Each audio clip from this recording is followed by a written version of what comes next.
Thank you. Thank you very much. Thank you. It's wonderful to see you. I love this organization. Have a seat.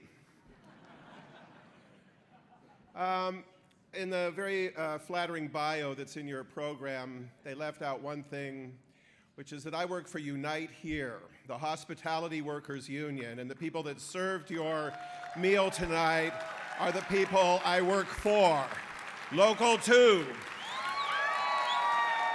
So I want to thank Horizons for having this event in a union hotel and encourage you to go to fairhotel.org to find out other union hotels, because I want you to sleep with the right people.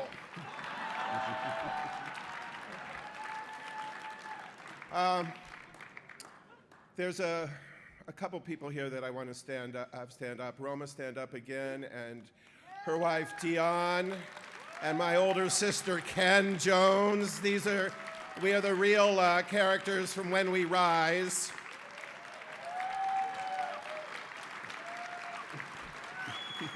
Cecilia Chung couldn't be here tonight, but she sends her love. And I'm also sorry that Leader Pelosi was unable to join us, and remembering, as I'm sure Paul Hill remembers, how 30 years ago, Nancy Pelosi convinced the National Park Service to let us unfold tons of fabric on the mall. She told them that we were going to fluff the quilt every 20 minutes to let the grass breathe. But 30 years ago, today, we were getting ready to unfold the AIDS Memorial quilt for the first time. That was October 11th, 1987. And in the years that have followed, we experienced extraordinary grief and really incalculable loss. And many of you in this room, as I did, lost all the people we loved the most. And yet we continued and we moved forward. And we showed a kind of strength and determination that I think ought to inspire anybody in the world that ever finds themselves backed up against that wall and thinking it's all over. How can we move forward? We're defeated now. It's all over now. It wasn't over then. It's not over now. And I want to thank Horizons Foundation, which began as the Golden Gate Business Association Foundation, for all the work they've done, all the money they've raised, all the hands they've held for so many years. So to Roger, to all of you, my deepest appreciation. Working on that show was very weird. It brought back so many memories, but I'm grateful that ABC Disney did it. It took that story of a handful of San Franciscans and showed that to the world, and it wasn't like any of these other cable stations where the parents could block it. And I can tell you from the Facebook messages and Twitter messages I'm getting that young people all across this country and all around the world have seen that now and been inspired by what we did here. And I think what we did with the Nazi Palooza here in San Francisco is just another really amazing example of how we work in San Francisco.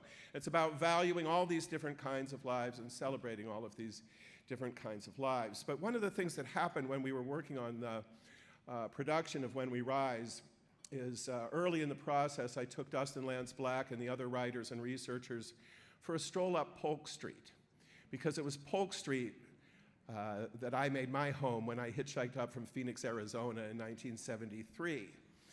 And it was really kind of amazing to walk up and down Polk Street again and see absolutely no evidence that gay people had ever been there, that had ever been the center of the known gay universe. I mean, if you get up to Clay Street, the cinch is still there, thank God. And thank God those walls can't talk. But I think that leads me to the point I want to make, because I know that this organization and you people in this room are exactly the right people to be looking at this next challenge that's coming to us. We've got the obvious challenge of who's in the White House and what has been unleashed by that. But there's something else going on, which is that the gay neighborhoods that have nurtured us for so many decades now are going away. And wherever you look in this country, and indeed around the world, this is not just here, it's also happening in Australia and across Europe.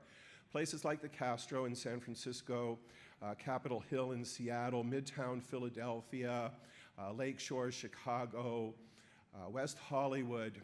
These places that nurtured us and grew our movement, the places that gave birth to the organizations like the Gay Men's Chorus, the first gay synagogue, the first gay film festival, I'm sorry, LGBTQIAA, Edward, I'm trying.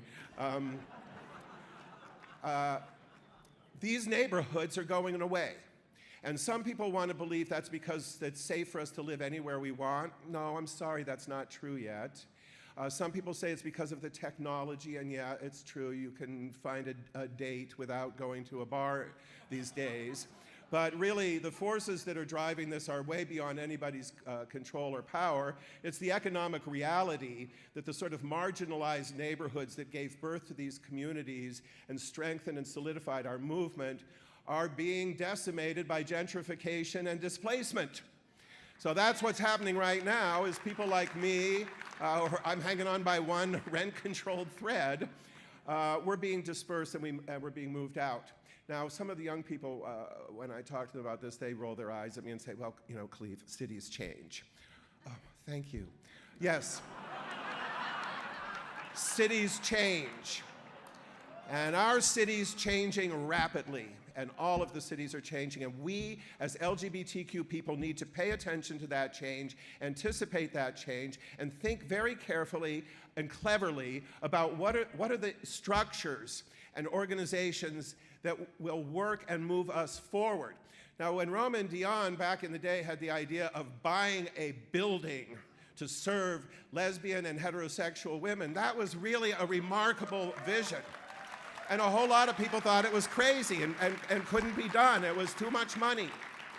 But we know that we've got a history of being able to meet these challenges. So the challenge I pose to all of you tonight, you who have been so generous, so incredibly generous, and so smart and so caring in your commitment to this community, where does the young 17-year-old Cleve hitchhike to now? He can't come here. Where do the young trans warriors like Cecilia Chang go? They can't afford to come here. So when we lose the neighborhoods, we risk losing a lot. We risk the political power that we build when we live in concentrated precincts and can elect our own and defeat our enemies. We lose the cultural vitality that happens when creatives of all different disciplines are inhabiting the same space, whether they are choreographers or filmmakers, poets, writers. There's something magic and wonderful that happens when they're together.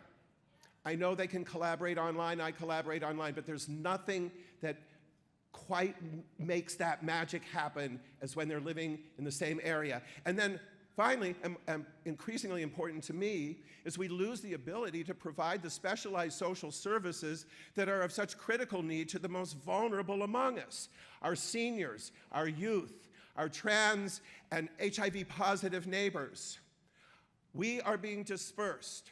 Now, I am a very privileged man, and I am well aware of my privilege as a white man in this country. I've got a good job thanks to the workers in this hotel. I've got good health insurance.